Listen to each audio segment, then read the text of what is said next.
Today's guest is an author on the fascinating topic of lucid dreaming. He's a self-taught lucid dreamer and what he terms an inner explorer. Let's give a big Koit welcome to Robert Waggoner. KoitCast!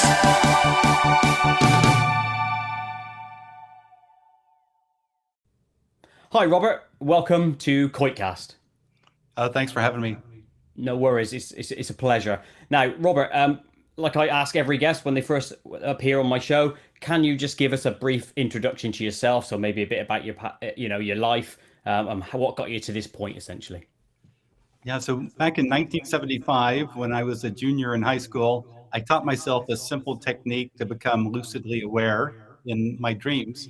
And then I was so amazed 5 years later when the scientific evidence for lucid dreaming emerged. About 12 years ago, I wrote my first book, Lucid Dreaming: Gateway to the Inner Self.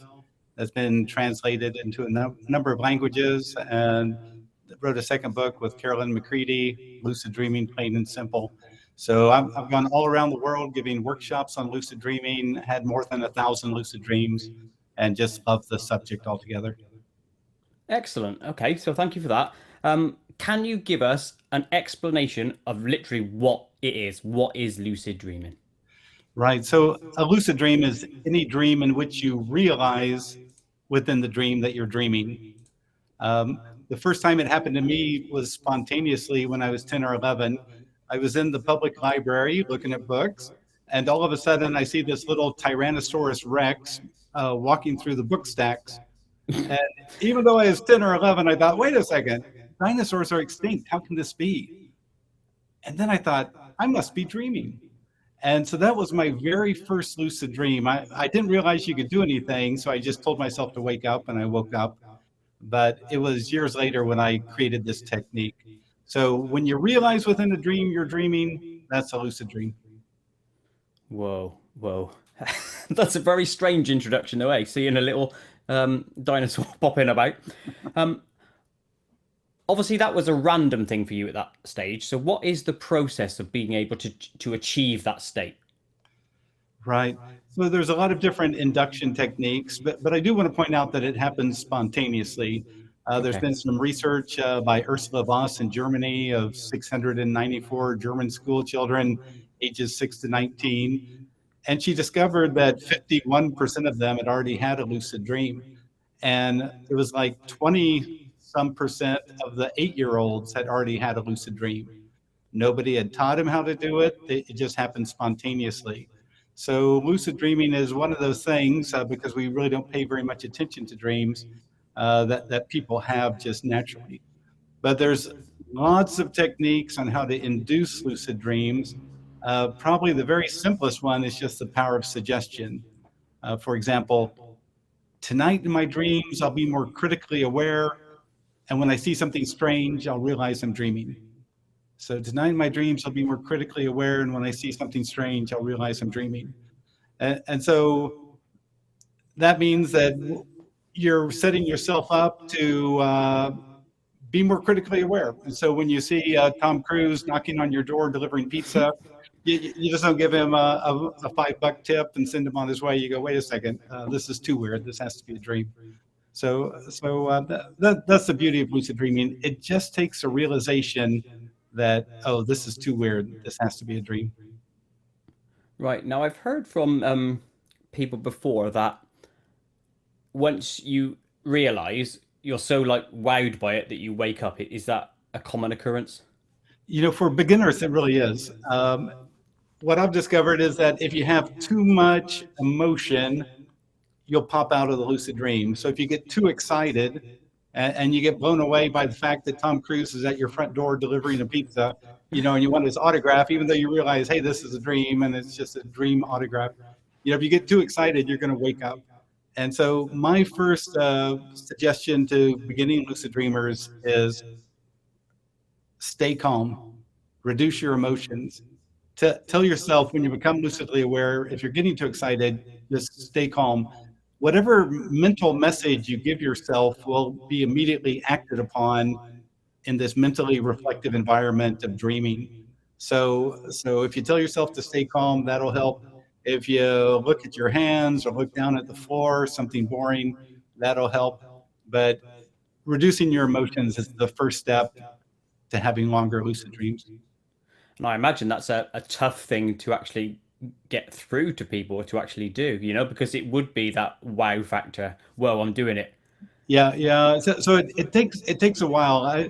Normally by the fourth or fifth lucid dream, when you've popped out because you've gotten too excited, you finally realize, hey, next time I can't get too excited. I got to stay calm. And you just kind of learn by doing. And especially that's how I learned by doing, because I taught myself in 1975, and there wasn't really anyone to talk to about lucid dreaming. I'd tell people I was becoming consciously aware in my dreams, and they'd tell me, "Oh, you're just having a dream about dreaming," or something like that. And I said, Hmm. "No, I'm aware. I can decide what I want to do. I can fly around. I can do all sorts of things." And it wasn't until the scientific evidence emerged in 1980 when people really understood that this is a legitimate phenomenon, and it's been talked about in spiritual and wisdom traditions for thousands of years. And so it's on the up and up. Wow, it is a strange one. So you can talk yourself into starting it. Um, how can you further develop your lucid dreaming skills? Is it literally just what you said, that like affirmation, so to speak? Right. There's a lot of different steps along the way, but for beginners, this is what I'd suggest. As soon as you become lucid, you should remember this three-step process. First, you want to reduce your emotions. Don't get too excited. You can have some emotions, but if you get too excited, then you're going to pop out. So, Hmm. so, so reduce your emotions. The second thing is enhance your awareness. So you find yourself in this dream, you're consciously aware. What I would suggest is you want to make that state even more real or more solid. And so what you might want to do in the lucid dream is begin to rub your fingers together. And Right. even though they're dream fingers, you'll feel this kinesthetic sensation of your hands rubbing together. It'll make that space seem more real, like, oh yeah, I'm really here. Or you can reach out and touch a nearby wall or lamp or whatever, kind of ground yourself in that environment. So that's what I'd call enhancing your awareness. You can even announce greater awareness now. And when I do that sometimes in lucid dreams, it's like someone turns up the lights. It's like the environment gets brighter. And then the Okay. final step would be maintain your focus. Because what happens is people become lucid, they reduce their emotions, they get stabilized, then they go exploring, but they get so interested in what they're experiencing or seeing that they return to regular dreaming. They forget that, oh, this is just a dream experience. Oh, this, and they just return to regular dreaming. So every 15 or 30 seconds, you want to tell yourself, this is a dream, or that's a dream tree, that's a dream car, that's a dream figure, that's a dream skyscraper, whatever it is you're Yeah. experiencing, just to remind yourself that you're in a dream environment because it seems so real. That is very interesting that you have to keep like telling yourself to do something that otherwise you will slip back into a normal dream. That is weird in and of itself. Have you ever found a reasoning for that in any of your research or? Well, it's something that beginners have to do. After you've had your 50th or 100th lucid dream, then you just have developed enough skills to know that, oh yeah, obviously this is a dream state because I don't recognize any of this, and I remember that I realized I was dreaming and all that kind of stuff. So what the beginner experiences and what a skilled or experienced lucid dreamer experiences, they're kind of different things. It's kind of like swimming. Just because you jump in the lake doesn't mean you know how to swim. True. You have to learn. You have to learn the basic, how to tread water, and then you learn this stroke and you learn that stroke, and but then by the 100th time of jumping in the lake, oh, now you can go diving for pearls or do whatever you want to do. It's kind of a process of growth, and it's a long process of growth. So, in your books, do you have a process of doing this? So, say if somebody wanted to learn, have you got that guide or a tutorial, so to speak? Right. Both of my books really get into this Oh, good. growth and potential of lucid dreaming, because that's what I felt was really missing in a lot of books about lucid dreaming is all the potential. And so I think that's why my first book has been reprinted 15 times, and the second book's reprinted 6 times or so, just because people go, wow, there's a lot of good suggestions here, and I can do this in my own lucid dreaming. And I get emails from people all around the world just thanking me for helping them go deeper and deeper into lucid dreaming. Quality. Right, as you can see, guys, we've moved over to Zoom. We were having issues with my usual software, unfortunately, again. So, on with the interview. Robert, can you control everything, or are there parameters in a lucid dream? Right. One of the words that I don't like is control when it comes to lucid dreaming, because when people start to think about lucid dreaming just means control, then they fail to kind of appreciate the totality of lucid dreaming. And so what I try to get across to them is you can definitely influence things and manipulate things. You can even manipulate your own body if you want to in a lucid dream. But to say that you control everything is just an error. For example, let's say I became lucid and I fly through the wall, and on the other side of the wall is a White Castle and a horse. Mm-hmm. Who created that? I didn't. I just flew through the wall. And so what you begin to realize is there's this unconscious automatic creativity going on. And sometimes it'll bring up unexpected things that really surprise you as the lucid dreamer. So you don't control. It's more like waking life. You can influence things, you can manipulate things, you can direct yourself, but control, that's just too big a word. So there is no control per se. It's more, you sort of, is it like you're in a computer game where you are within confines, so to speak? Well, that's an interesting way of putting it. When people bring up a computer parallel, I kind of say, well, who codes the lucid dream? You can have wildly fantastic things occur. When you're in a game, you realize that there's kind of an end to the game. There's parameters you can kind of hit up against them. But in a lucid dream, you're kind of dealing with the infinite nature of the unconscious mind. And so in terms of programming, there's no programming. But what there is this. According to your mindset, your own beliefs and expectations, you kind of limit your abilities within the lucid dream state. So if you believe that it's going to be hard to fly through that wall, then you'll hit the wall and bounce off, even though the wall's made out of dream stuff.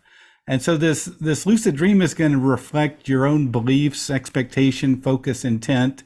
And I was at a research event a month ago, and what the researcher was talking about, this one lucid dreamer who believed that he couldn't fly, but in the lucid dream, he believed the carpet could fly. And so he would hang on to the carpet and go flying all over. And so again, you see that the beliefs are really important. If you believe that's going to do it for you, then that's going to do it for you. If you believe something's impossible, then it's functionally impossible. And where do you think this all sits?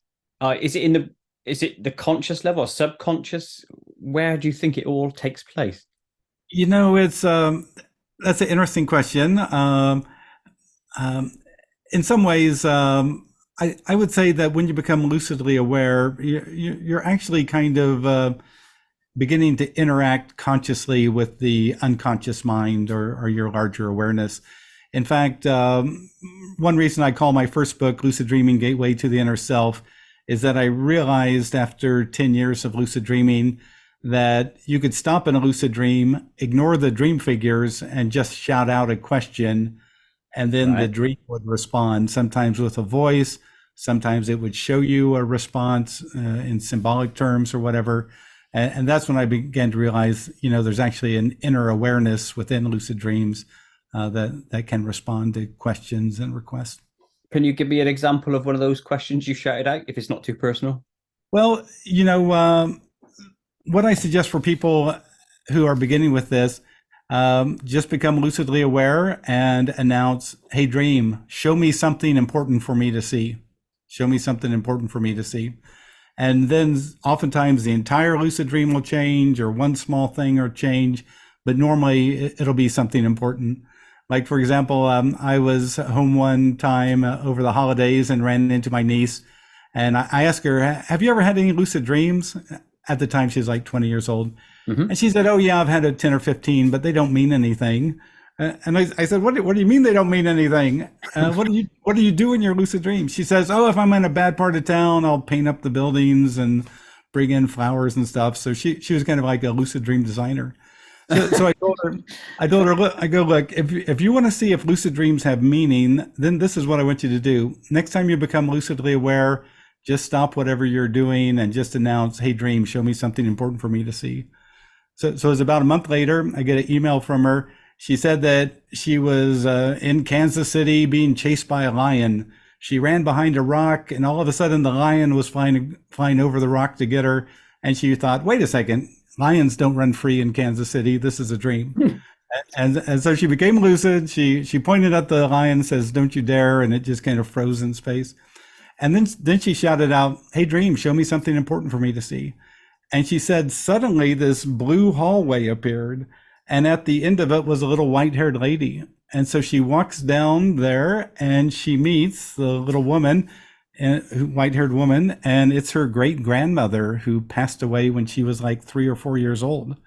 Mm-hmm. And the great-grandmother says, Jane, you have such wonderful timing. And my niece Jane said, what do you mean I have wonderful timing? And the great-grandmother said, I get out of purgatory tomorrow. But by this time, this elderly woman had already been dead for 15 years. Yeah.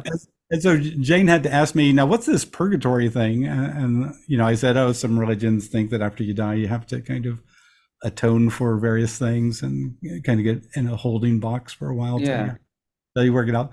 But then her great-grandmother begins to tell her things and encourages her to remember one thing in particular. And that's basically it. Then they say goodbye, and Jane wakes up from the lucid dream. And Jane asked me, what do I do with this information she gave me, which was for Jane's mother? And I said, if you want to know if this lucid dream has meaning, you have to call up your mother and tell her this lucid dream. As she tells the mom the lucid dream, her mom burst into tears.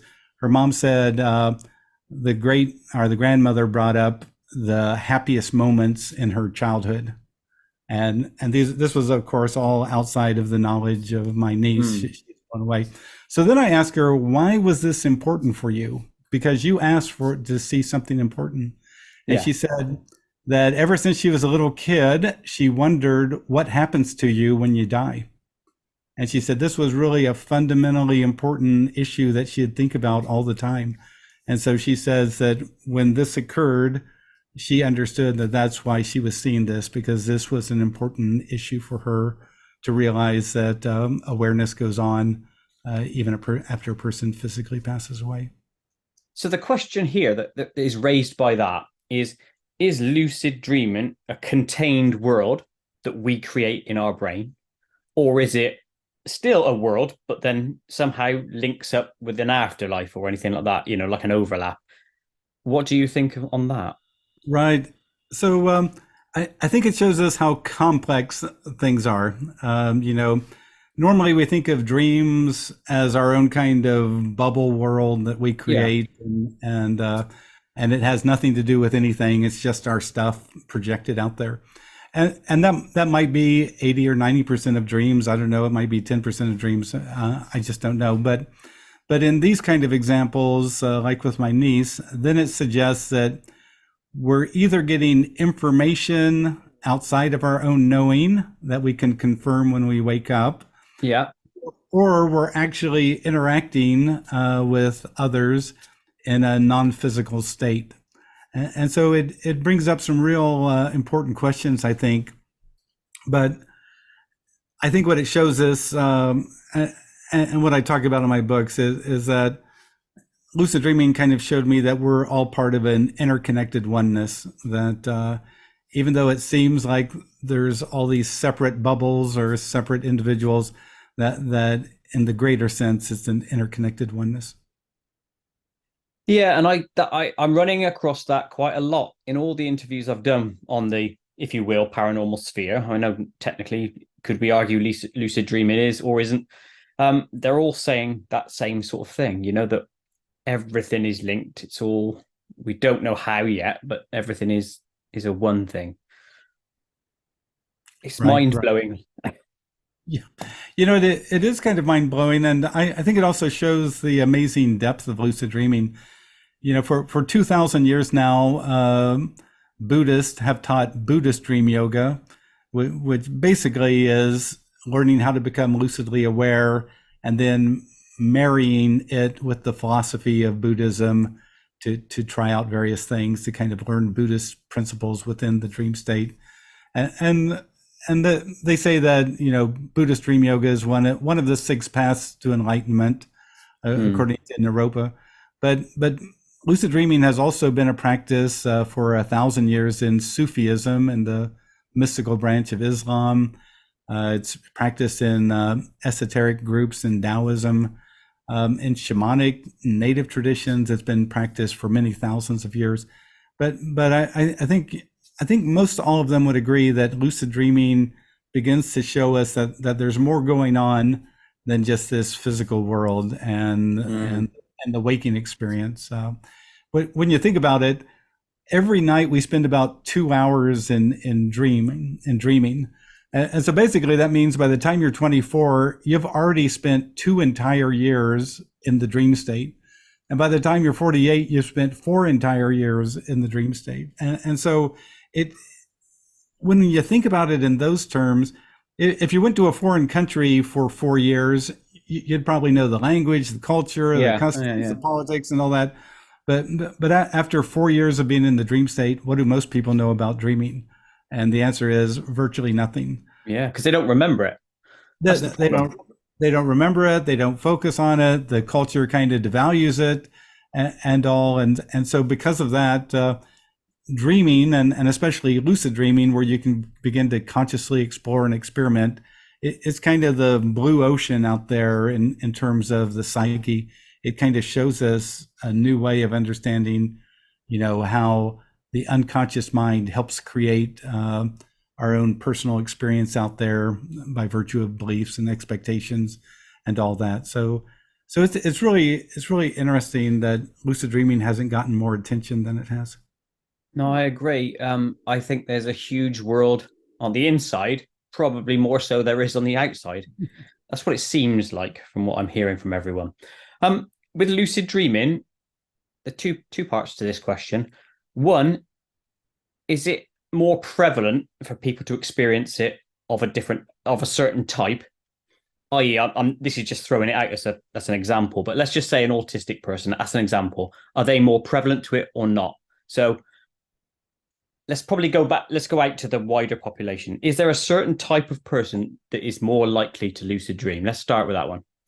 Yeah. So when they do large surveys, normally they come around this 50 to 60% of the population has had at least one lucid dream.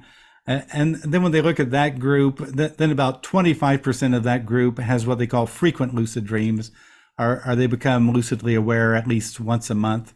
But when you begin to look into it even further, you'll see sometimes that people who have a family history of narcolepsy Right. much more likely to report lucid dreaming than others. And so there might even be a little bit of a genetic component to it as well. But what I would argue is that, in these studies that show, school children having lucid dreams spontaneously, if we were really a dream nurturing culture, and we taught young people, how to become lucidly aware, how to have lucid dream experiences, then I think you could get the numbers up to 70, 80% of the culture would be lucid dreaming and all. But because we're a dream devaluing culture, we have this ability, but we just kind of let it die on the vine. Do you think, is it more prevalent in youngsters then, but then that dies off because it's not, like you said, it's not talked about, not encouraged? I really think so. I've had some friends who've worked with young children, teaching them how to lucid dreams. And they say literally within 3 days, almost the entire classroom has had a lucid dream. And it's because little kids, they don't fear, they're curious, they want to have the experience, they believe in the adult authority who's talking to them about it. and boom, they just start having lucid dreams. But if I teach a bunch of 20-year-olds how to lucid dream, probably within 2 weeks, the majority will have lucid dreams. If I teach a bunch of 60-year-olds how to lucid dream, probably in 2 weeks, maybe 20% will lucid dream. Because I think the older we get, we get certain of our viewpoint, and we have our philosophical differences or whatever, and all. But the earlier you learn how to lucid dream, I think the better if you want to really get on the lucid dreaming path. What this does is remind me of other stories or research done into like children with past lives. That early doors in their life, all this stuff is talked about, and even people who say they see spirits and stuff, a lot of them tend to die out around 6 to 8 years old, that sort of thing. Are we on the same train with that, do you think? It's interesting that there's been research by dream researchers about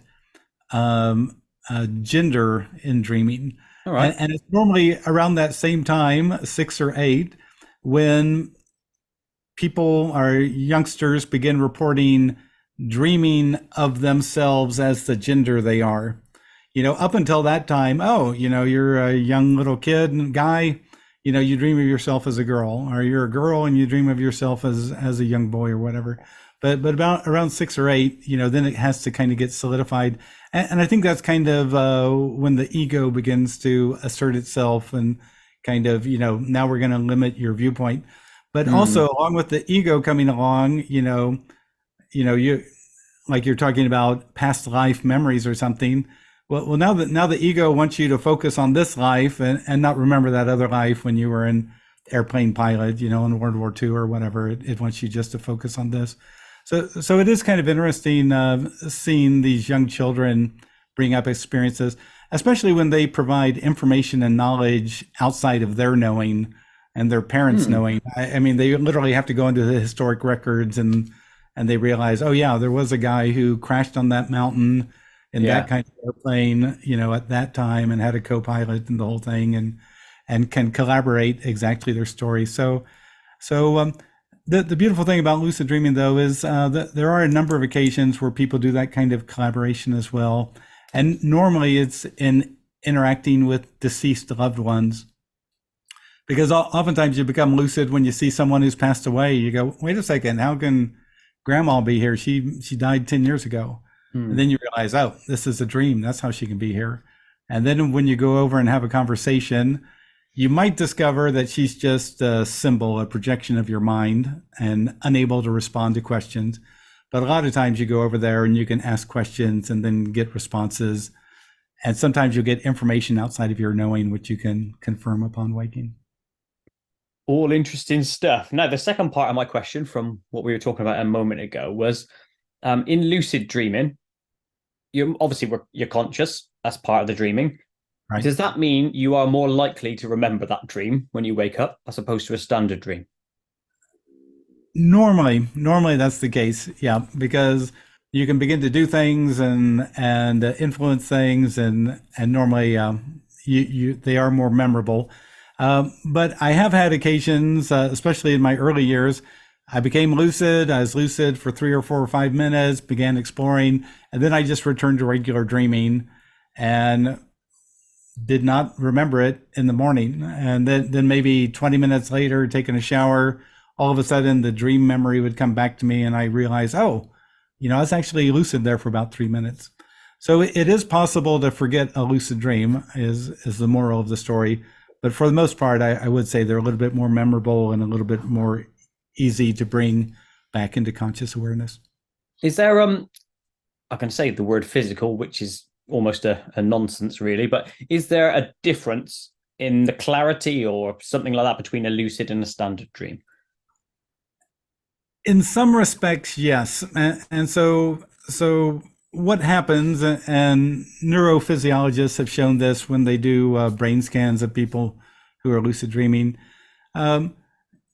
you have a self, and now you can decide what it is you want to do in that experience. Like, let's say you're being chased by zombies, and all of a sudden you realize, wait a second, I've had this zombie chase dream like 4 times this month. And then you go, oh, this is a dream right now. So at that moment, you can decide, do you want to smash the zombies? Do you want to send them love and compassion? What is it that you want to do with the zombies? So you get to make a decision there. You can see what you want to do. And so in some regards, having that kind of conscious awareness is much different. It's much more clear and more focused and singular than the kind of mind in a regular dream. In a regular dream, you're kind of just reacting to whatever happens. You run from the zombies, you hide behind the tree. Now behind the tree, you meet a wise man, and just things just happen, and you just go along That with it. pesky wise man, he gets everywhere. Pesky wise man, Here's an interesting one then, right? So let's just go with your zombies example, right? So as to be in the lucid dream, from what you said earlier, you kind of need to be more logical and non-emotional. So does that mean at that point you're not fearful of the zombie, which you would be in normal scenario? So you could go up and kiss the zombie if you wanted to, because the fear is irrelevant, because you're just thinking logically. Is that how it works? So that's an interesting point, because what you discover, even though you become lucidly aware, there's levels of lucid awareness. Just like in the waking state, you might be at a business meeting or sitting there in your schoolroom, and sometimes you're hyper focused on what the teacher or the boss is saying, and other times you're thinking about something that happened 3 days ago. So that's the same in a lucid dream. You can be, it's a dream, but most of us would realize, oh, these are dream zombies, and so there's nothing to be afraid of. But some lucid dreamers still have the belief that, oh, they do have to be afraid of the zombies. And so basically, again, you respond to your levels of belief in that moment. If you realize the zombie is a dream creature, a dream creation, a creation of the mind, what I suggest is you send them exactly what they lack. So if they're full of anger, send them compassion, send them love. And normally when you do that, you'll watch them start to shrink and get smaller and smaller. And basically, you realize that as you change your mind, the zombie changes. And that's because it's a projection of your mind. That's what you want to learn there. But in any case, again, it all relates back to beliefs. If you believe that that dream figure cannot hurt you, then the dream figure, there's just nothing it can do. I think this raises the most important question of all, which is, have you ever kissed a zombie? It's interesting. What I have done, though, is I've sent love and compassion to angry dream figures. And what's really wild is to watch them get smaller and smaller and change.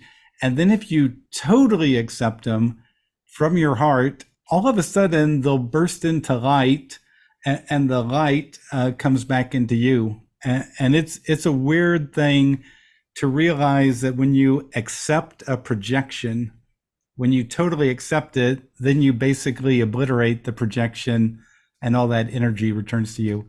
It's really wild, because Carl Jung had this idea of the shadow.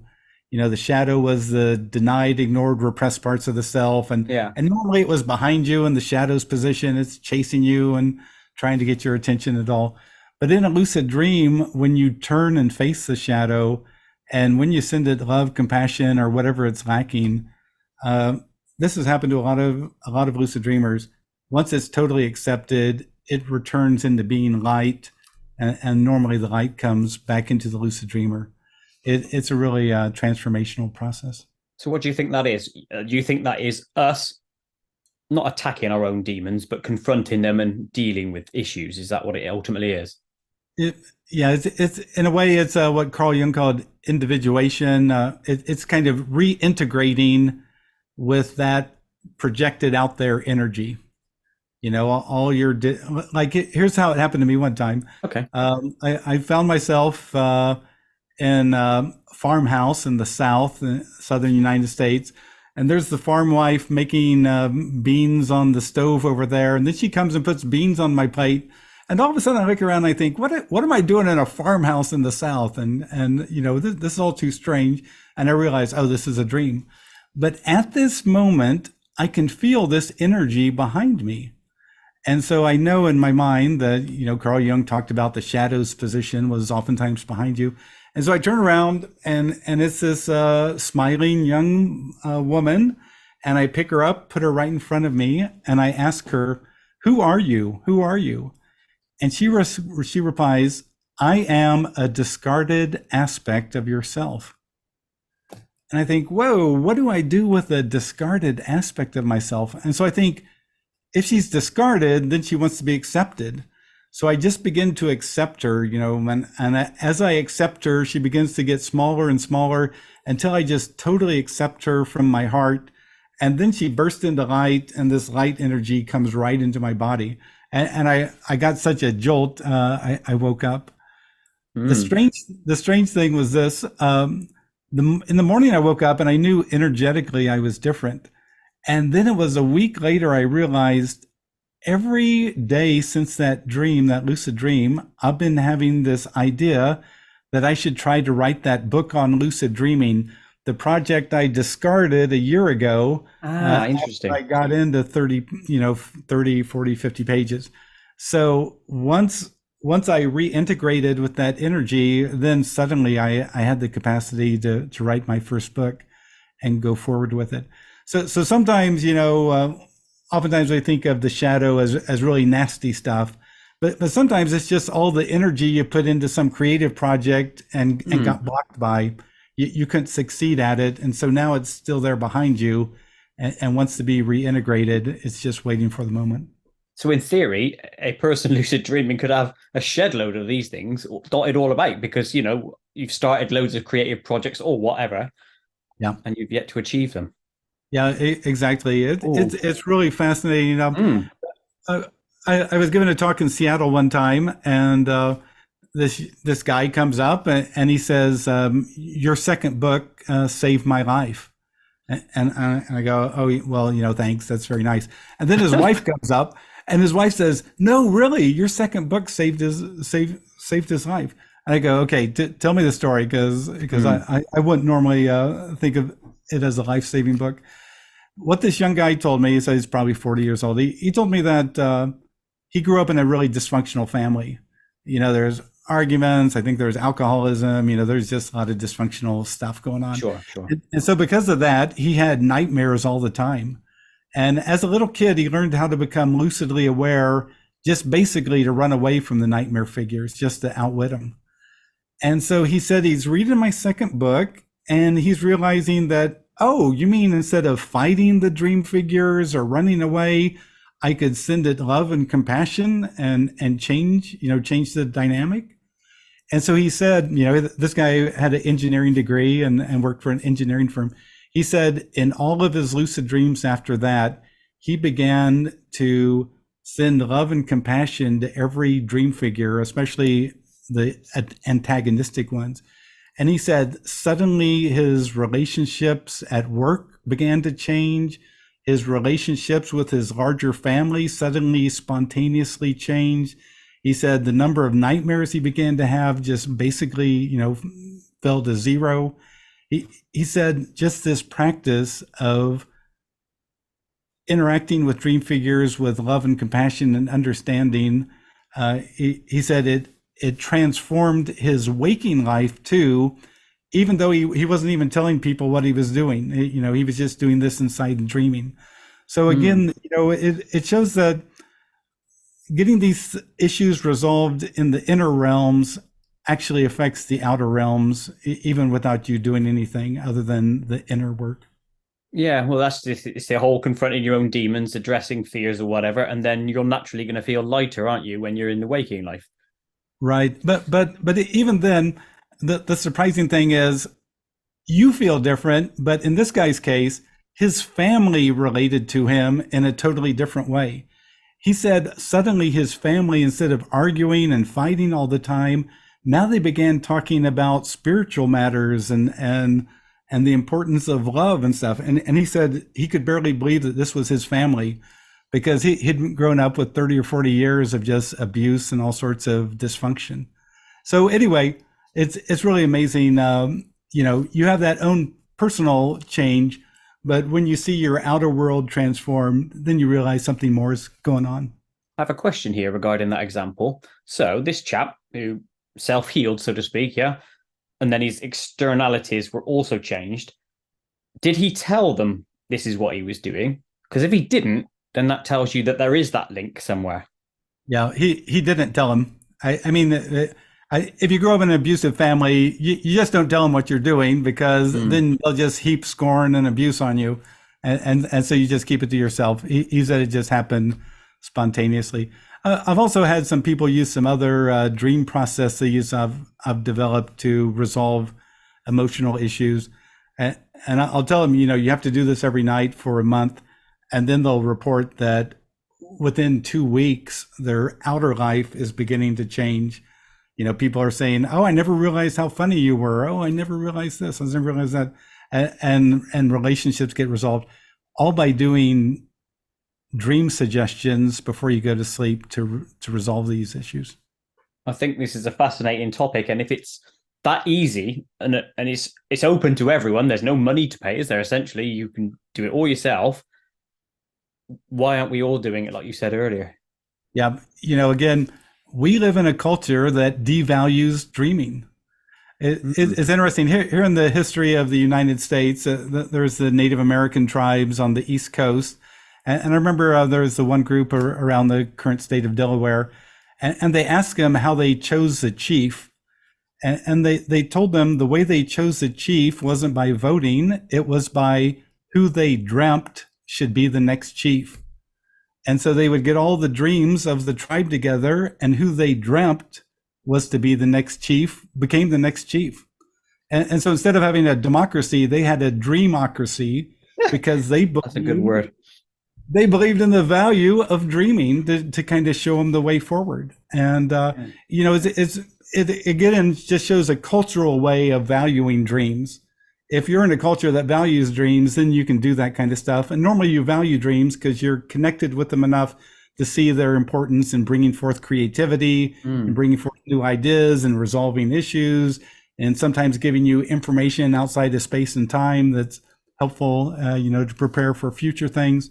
But in this culture, that we're all in now, we just devalue dreaming and hardly even understand the potential of lucid dreaming. No. Seems like we're detached from it, and obviously now it gives you more insight into the Native American cultures and stuff that addressed a lot of this through shamanism, and that's why they put such value on a shaman. Exactly. Yeah. And values on dreaming too, because a lot of times in a lot of cultures, the name you have is what your mother or father dreamt was the name to call you, before you were born. In fact, I've heard of people here, the wife's pregnant for the first time, and both parents on a night before the baby's born have a dream about what to name the baby, what the baby wants to be called. And so, you have these experiences happen, but as a culture, we just don't even talk about them, basically because we don't want people to laugh at us or whatever. Yeah. We should get rid of all that shame stuff, because they do the same with the UFO UAP topic. Shame, all it does is hide our expansive mind, When you're in a lucid dream, how do you see or perceive? Is it first person, or can you sometimes see yourself externally? Yeah, that's a good question. Normally it's all first person. You see yourself walking through the door, flying through the wall, doing all that kind of stuff. On occasion, you do take the observer role, where you're, 10 feet above yourself, watching yourself act in a way. But normally, I'd say 99.9% are going to be in the first person role. And a question I asked a previous guest of mine, and he was well into lucid dreaming, so he'll be watching this. I've shouted to you, Daniel. I asked him a question: Is there ever been an occasion where he looked down, if it's first person, he saw his hands, that he actually saw a different being, so like an alien being's hand? Right. Is that possible? Yeah. So sometimes you're surprised. You look at your hands and you have 7 fingers. Are you looking at your hands and it's a claw instead of a hand, and so again, unexpected things happen in a lucid dream, and so that's why it's not all control. You direct and influence and move through the environment, but surprising stuff happens. Also, another thing that's interesting relative to this is I would say about half the time in a lucid dream, when I look in a mirror, Yeah. I don't see myself looking back. Half the time I do, but the other half of the time, I'll see myself as a 13th century Spanish priest sitting in a very uncomfortable chair, or I'll see myself as a woman, long ago in a or whatever. So again, it's really interesting. There's these unexpected things that occur, and I assume they occur for a reason, that they're just not random, but unexpected things happen. So what do you take those images to be, those reflections? Do you take those to be a past life, or do you just like a visualization of a character trait or something? Yeah, you assume it's something like one of those two. You assume Yeah. it's either, you know, Answer it. an expression of how you're feeling at that moment. I mean, if you're, feeling in an inquisitional type mood, maybe you see kind of a reflection of an inquisitional type person. If you're feeling whatever in that moment, that's what you see. But it does make you wonder, why is that the case? Why don't you see yourself reflected when you look in a mirror? And lucid dreamers all around the world report this, so it's just not unique to myself. So during your experiences, can you give me examples of probably the best thing you've seen or experienced? Wow. In my books, I talk about the potential benefits of lucid dreaming, like you can access creativity, you can use it for emotional healing. People have used it for physical healing. People have used it to engage this larger awareness. You can even perform spiritual practices like meditating and all. There's just incredible things that you can do in lucid dreaming. When it comes to the best, I mean, there's powerful ones that were important for me. After my father died, I thought, oh, I'll wait a few months and then I'll try to reach out to him in a lucid dream. And I remember 3 months later, I became lucidly aware. I was getting ready to go in search of my deceased father, and suddenly all the dream figures told me not to do it, that it wasn't time. And I sat there, and because all the dream figures were in unanimous opinion that it was the wrong time, it wasn't the right thing to do, I stopped and I made the dream figures. I pointed at every symbol in the dreamscape and made them explain to me what that symbol was all about. And it was a fascinating lucid dream. But when I woke up, I thought, maybe it's not time, and I'll just do it like this. When my dad's ready to reach out to me, then he can come and I'll become lucidly aware.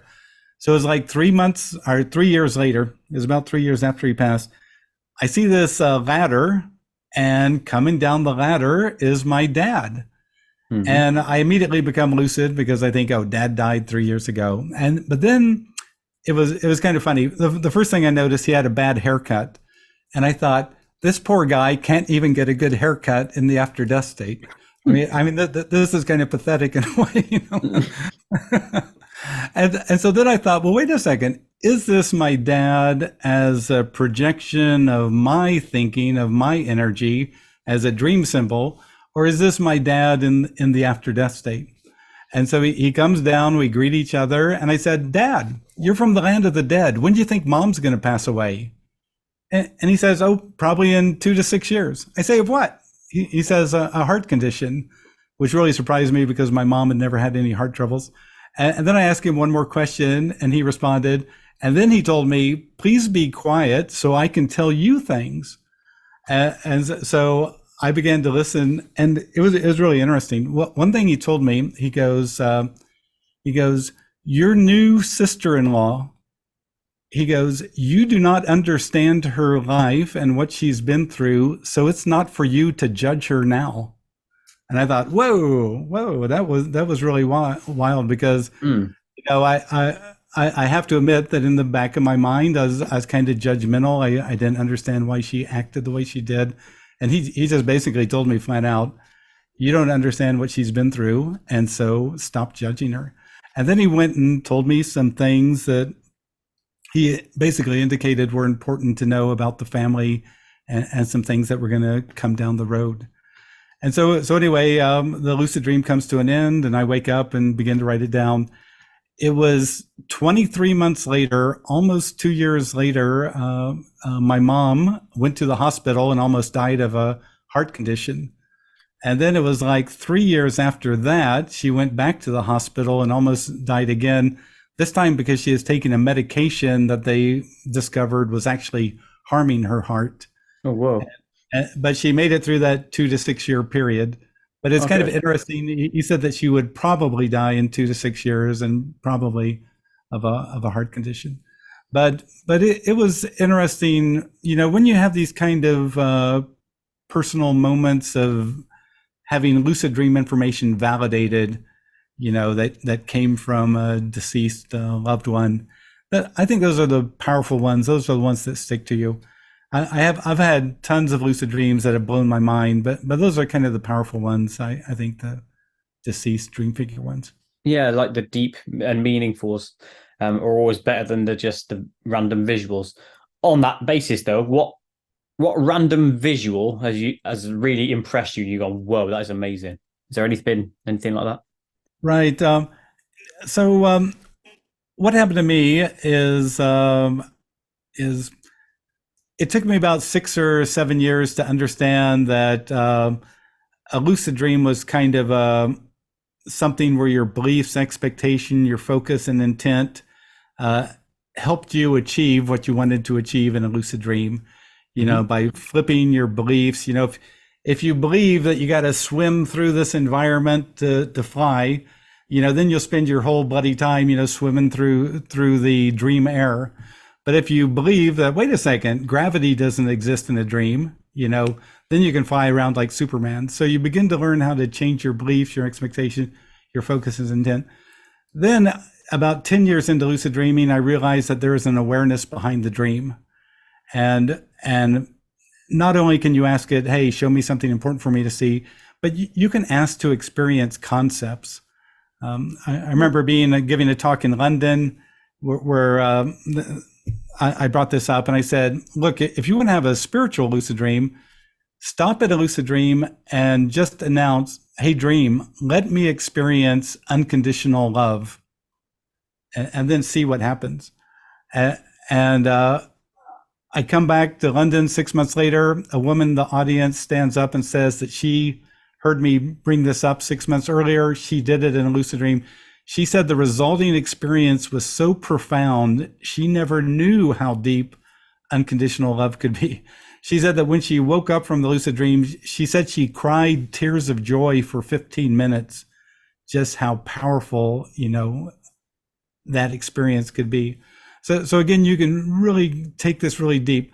But visually, the thing that began to happen to me 20 years into lucid dreaming, I began to realize that everything existed as a combination of our beliefs, expectation, focus, intent, our mindset, along with our larger awareness. It was basically helping us create perceived experience that we then related to. So I began to wonder, is there a real reality? Is there a real reality? That's my experience is a mentally mediated reality of my beliefs, my expectation, my preferences, my history. It's all being filtered through my stuff. What's a real reality apart from my thinking about it? And so when I began to have this line of thought at a very deep level, I would fall asleep and in the entire night would be nothing but blue light. And I remember the first night this occurred, I woke up and I looked at my dream journal. I said, what do I put in my dream journal? Blue light? There's no me, no action, no plot, no symbols. It was just blue light the entire night. And so intermittently, this began to occur that I'd have nights of nothing but blue light. I remember one morning I came down to the breakfast table and my wife looked at me and she said, Robert, what's happening to you? And I asked her, why are you asking me what's happening to me? She said, last night I looked at your face and you looked like you were in utter bliss. I've never seen anyone in such bliss before. What's happening to you? And I said, I'm trying to understand the actual nature of reality, and I'm having some really wild experiences. You were So, watching so I, your favorite Blue movie, is what you. yeah, it's wild to think about, but again, lucid dreaming has profound depth, and so this is where the lesson occurs. Um, a friend asked me if I'd ever meditated in a lucid dream. And so I realized I'd never done that in my 20 or 25 years of lucid dreaming up to that point. And so I said, okay, I'll give it a try the next time I'm lucid. So I'm walking down a dusty trail. All of a sudden I think, what am I doing here? And I realized, oh, this is a dream. I remembered my friend wanted me to meditate. So I just sat down in the trail, and I began to meditate by emptying my mind. And so think of emptying your mind. In a lucid dream, your focus is so acute that what you intend just immediately goes to a very deep level. And as I began to empty my mind, what happened was the dream visuals began to get ripped away, like someone was ripping a theatrical screen. And then through those rips was shooting this brilliant white light, just right at me. And all of a sudden, after 20 seconds of having the dream screen get ripped away, I shook my head out of the meditation, thinking that I must have done something wrong. And so I thought maybe I should close my eyes and meditate. And so I closed my eyes and began to empty my mind. And within 30 seconds, I was in the most transcendent state of being that I'd ever been. So years later, I'm on a workshop with another gentleman who's a Dzogchen Buddhist dream yoga teacher. And when he heard my story, he said, I can't believe that you had that the first time you tried that in a lucid dream. And I said, why is that? He says, that's what us Dzogchen practitioners are trying to achieve, because what we call that would be the base light of awareness called Rigpa. That's what we believe is behind phenomenal reality.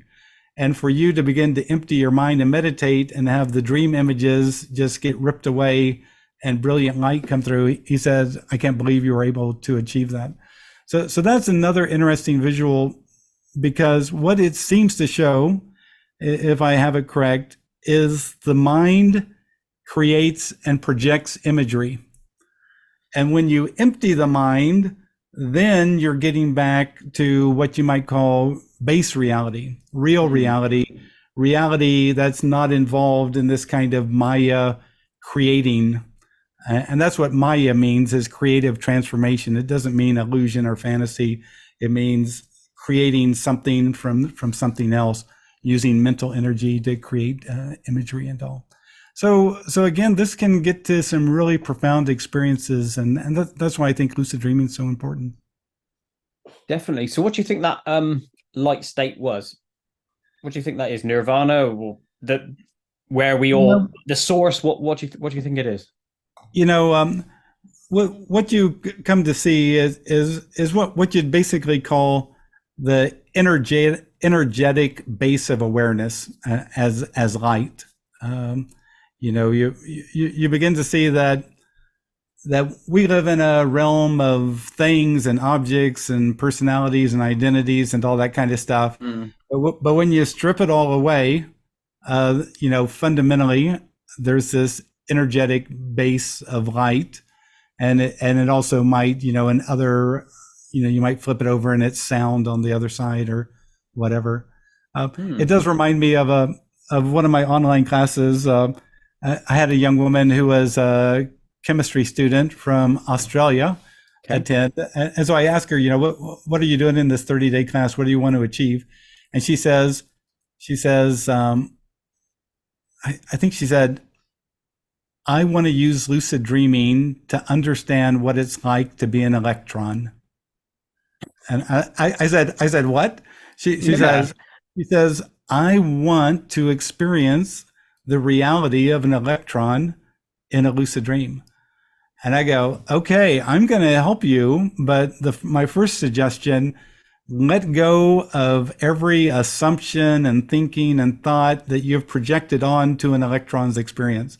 let all that stuff go, because it's just going to hinder your ability to get to the truth of an electron's experience.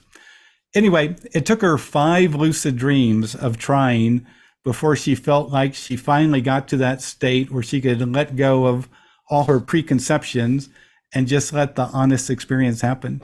And she was blown away. She described the experience to the class, and it was really inspiring. But the one thing that really cracked me up at the very end of it, she said, you know, the most important realization I've had after becoming an electron in a lucid dream, and I said, what's that? She said, you can't imagine the amount of joy an electron feels just in being attracted to things and repulsed by things and zinging this way and that way and zinging this. She goes, the amount of joy is just phenomenal.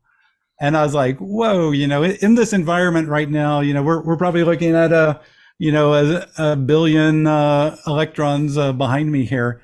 And if you start to think that, you know, what if the reality of an electron is energetic joy? I mean, that would really change my relationship to objects and material reality if I knew it was all fundamentally based on kind of energized joy. Yeah, exactly. All going behind you. Woo, woo, everywhere.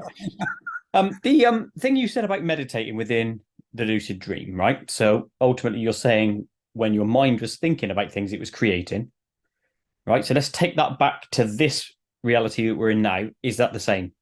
It's like the Matrix question, isn't it? Is this a program that I'm seeing? Are you real, Robert? I don't know that you are. Yeah. Is all this my projection? And am I yours? Yeah. Well, so in my second book, Lucid Dreaming, Plain and Simple, I have a simple technique that anyone can use to see whether or not their thinking, their mindset affects the reality that they're part of. And so basically you're determining whether or not you exist in a type of dream right now. So here's the technique. It's quite simple.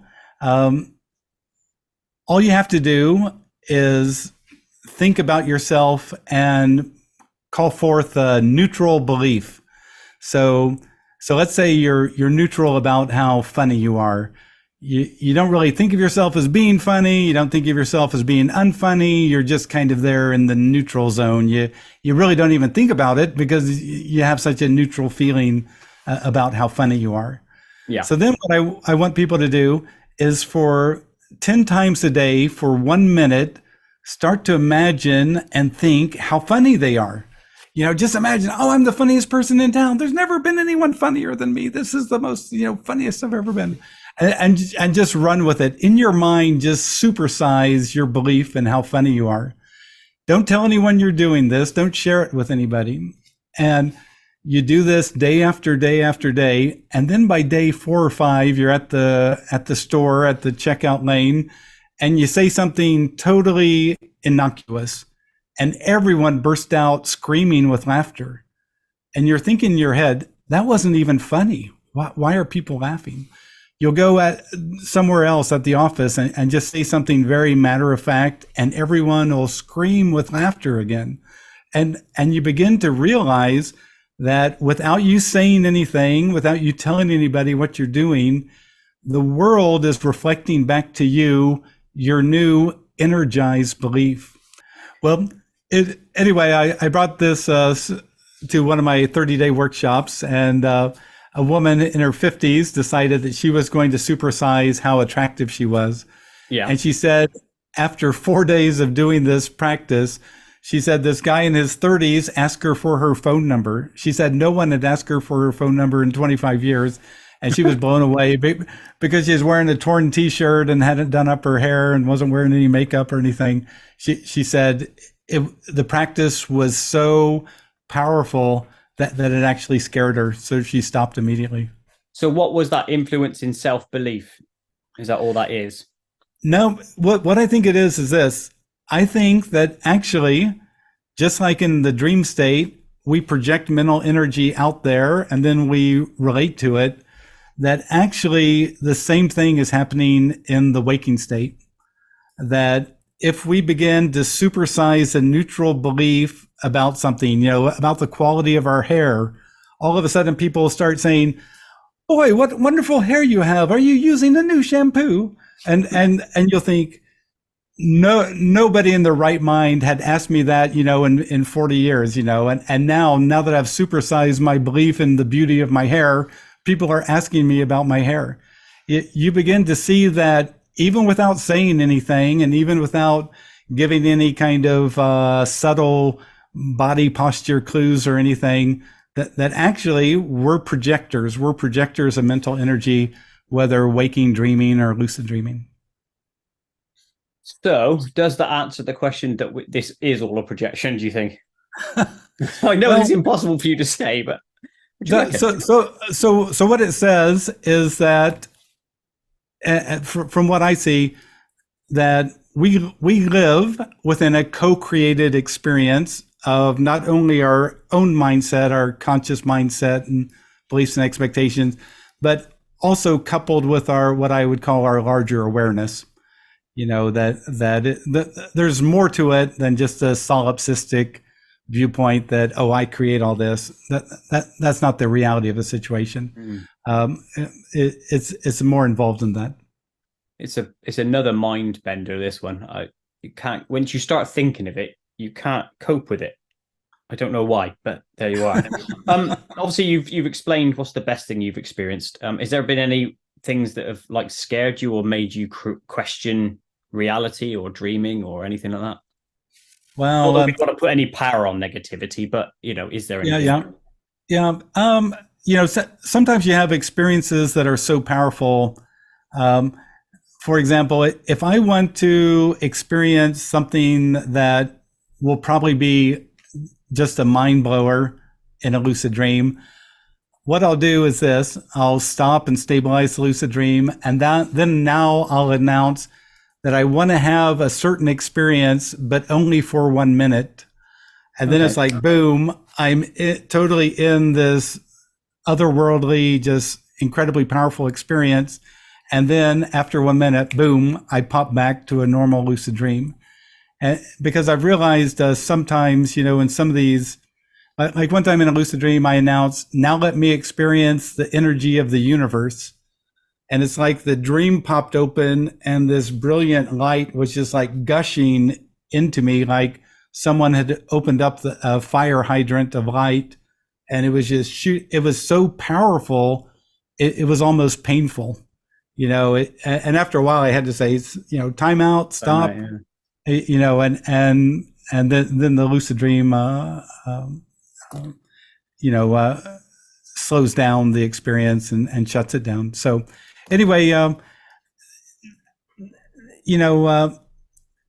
in a lucid dream, you're kind of at a different level of conscious awareness, and so the experience can be much more intense. So when you experience unconditional love, it's a very intense experience of unconditional love. When you experience a concept that you want to experience, sometimes it's truly kind of mind-bending and a little bit hard to put in normal terms, because you're experiencing a conceptual reality that you're not familiar with. Okay. Now, the next question is going to sound weird and dirty, but it's 100% not meant that way. So please take this with the best will in the world. This is in conjunction with that other chap I mentioned earlier, who I asked him a question on this.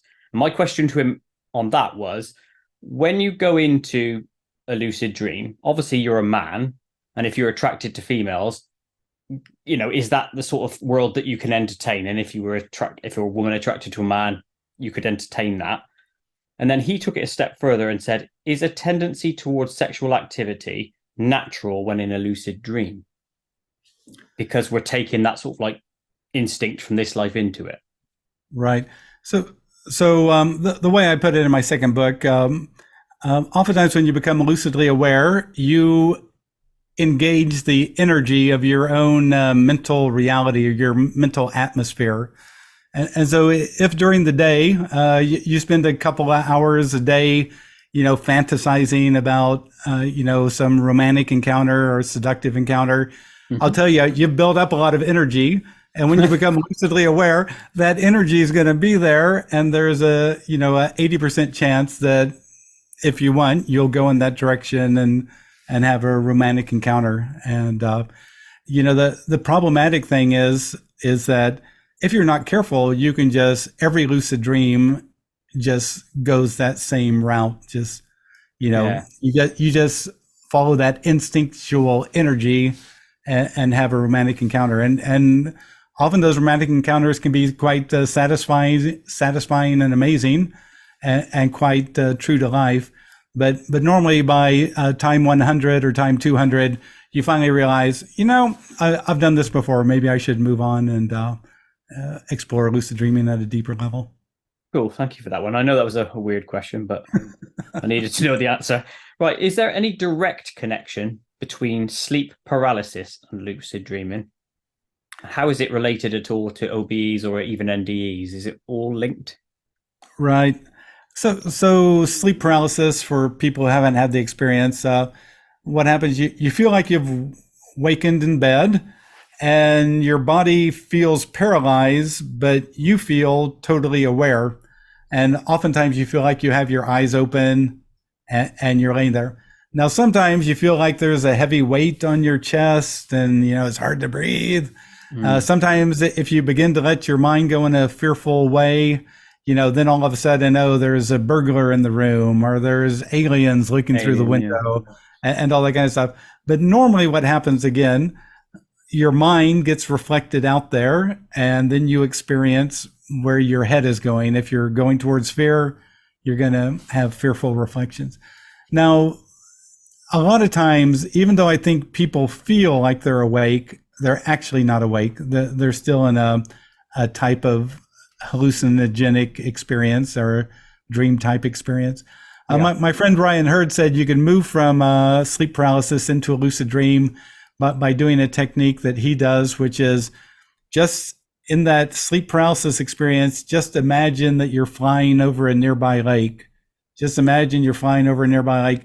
He says if you focus on it for 20 or 30 seconds, then you'll find yourself, like in a lucid dream, flying over a nearby lake, and you'll have escaped the sleep paralysis because now you're flying over a nearby lake. So I think the things are connected on kind of a continuum of conscious experience. But sleep paralysis for me, it's like something, it happens maybe once every 10 years. I've probably had 4 experiences of sleep paralysis. For other people, it's really quite common, I guess. But it's not the funnest of experiences, I'll say. No, I've had one of them, and it wasn't the best thing in the world, to be fair. I remember trying to scream, and then nothing would come out. Trying to at that stage, I was living at home and like, Mom, Dad, nothing was happening. Exactly. That was weird. But I felt scared for whatever reason. I felt as if there were aliens there. Yeah. So again, it reflects the mind. I mean, if you're worried about being burglarized, you'll have burglars come into the room. It's bizarre. But again, one thing, when you wake up in the morning, you might realize that, I saw the front, the bedroom door as if I had sat up in bed and was looking at it. But of course, because of sleep paralysis, your head is on the pillow and you're, probably just looking up at the ceiling if you were truly looking anywhere at all. So again, I think it's a hallucinated experience, and it's best to shift it over to a lucid dream if you can. And so that's sleep paralysis, OBEs and NDEs. So, a lot of times when I bring up lucid dreams, people immediately bring up out of body experiences. So what I would say is the technical definition of a lucid dream is realizing within a dream that you're dreaming. So if you have a heart attack and you're up in the corner of the room looking down on your body that the nurses and doctor are trying to bring back to life, where in that is realizing within a dream you're dreaming? I mean, you've just had a medical experience or whatever. So again, this is one of these things where when you begin to phenomenologically put them one up to the other, it's kind of like comparing a mountain lion to a house cat. They might be mental experiences and they might have special similarities, but the differences are truly profound. And so I would say they're definitely not the same. The grandfather of out of body experiences, Robert Monroe, who started the Monroe Institute, he said he thought they were fundamentally different. He said that in an out of body experience, you're in a stable environment, but in a lucid dream, you're in a mentally fluctuating environment.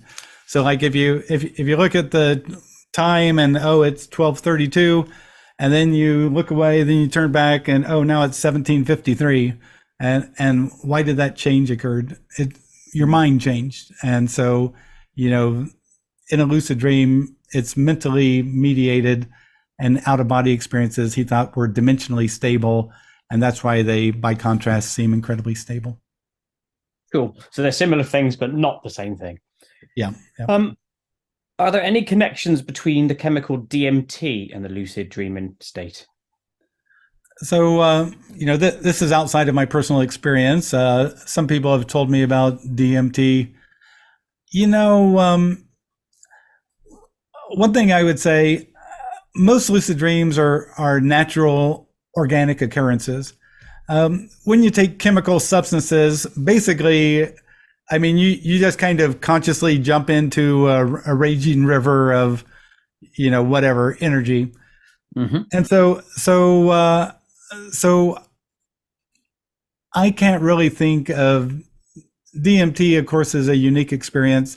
And maybe you have this sense of conscious awareness like you might in ayahuasca experiences and whatever, but still they're chemically mediated. And so when the chemical runs out, then the experience comes to an end. And so that's the difference with basically an organic lucid dream. If you know how to stay in a lucid dream, it can go on and on and on. I've had researchers tell me they've watched somebody signal with their eyes their conscious awareness within a lucid dream for 45 minutes. And so that happened in a sleep laboratory. So there, it's definitely a different experience. There might be some similarities again, but they're two different animals, I really have to say. No, fair play. Next one. What gives us this ability if it's not in the mind? Right. Well,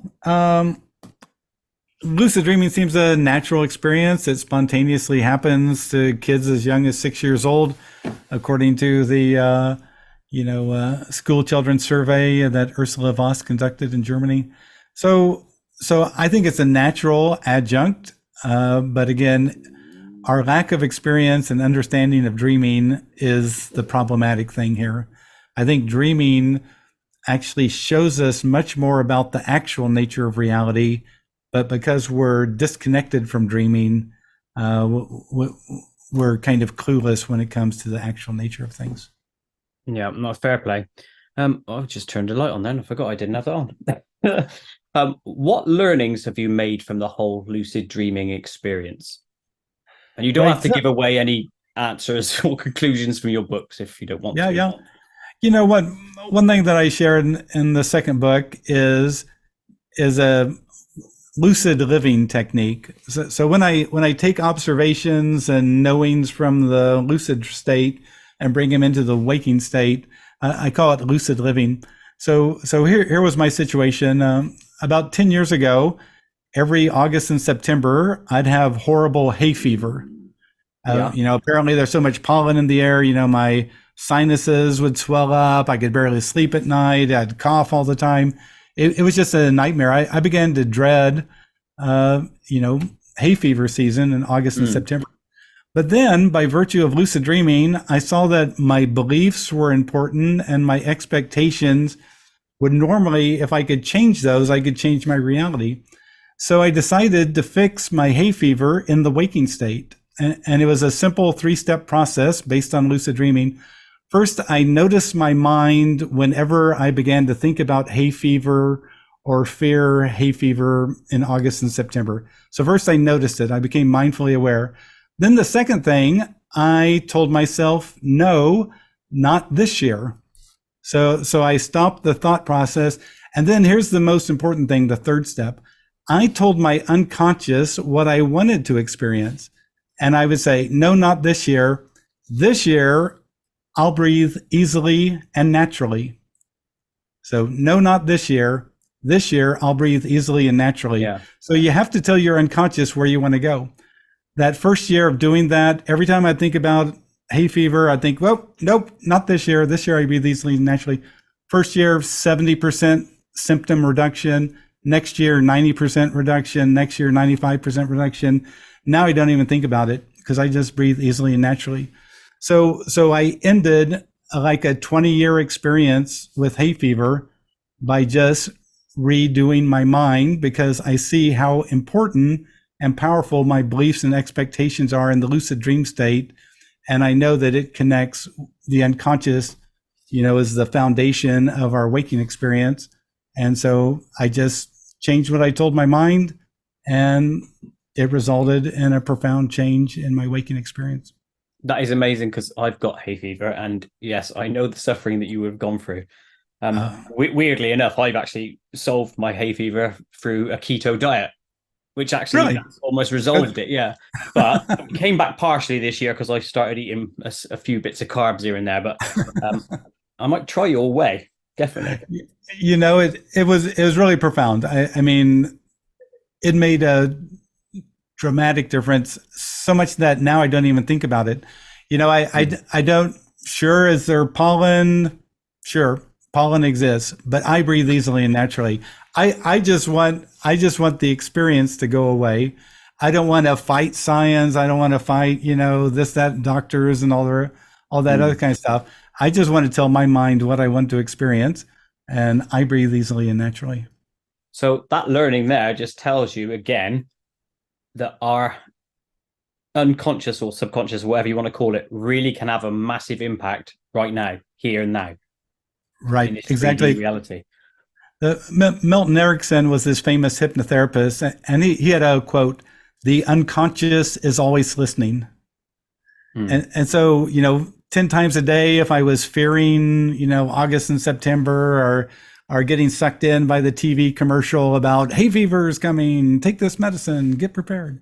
If I go along with that, the unconscious is listening. It doesn't differentiate. If you want to experience suffering, sure, be my guest. Yeah, go for it.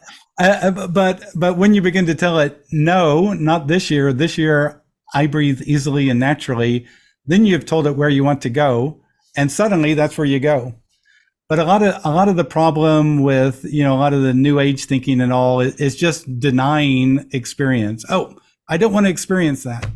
But you really don't tell yourself where you want to go. You don't focus on where you want to go.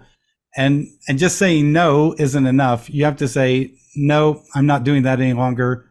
This year I'm going to experience. Yeah. Yeah. So you have to give it a path, a direction. It just goes to show you then that there's no room for doubt, is there? You have to be 100% belief. Yeah, it's funny. One time in a lucid dream, I became lucidly aware in this theater, and I flew out of the theater wall and explored the area. Then I decided to come back to the beginning spot of the lucid dream. So now I'm flying on the other side, and as I come up to the building, well, wow, now the bricks seem really solid, and now I'm having a little bit of doubt about my ability to get through them. And it was so funny to get stuck halfway in a lucid, get halfway through the wall, but not the full way. And then I thought, this is dream bricks, this is dream wall, and I wiggled my way through. But again, it showed a little bit of doubt gets expressed by getting stuck in the bricks. If I totally doubted my ability, I'd hit those bricks and bounce off. They would feel hard, just like bricks really are. But it would reflect to you the nuances of your belief. A little bit of doubt, we're going to get you a little bit of the way in. Stuck, yeah. Total doubt, bam, you'll bounce right off. Hey, is it one final weird one on the lucid dreaming topic? Within the lucid dream, because you mentioned theater, right? Imagine in the lucid dreaming theater, you're in a cinema or theater, whatever you want to call it. Can you make your own, like, Star Wars film? That's an example. Give it a script and a plot and everything, and it would do it for you. I think you could under the right circumstances.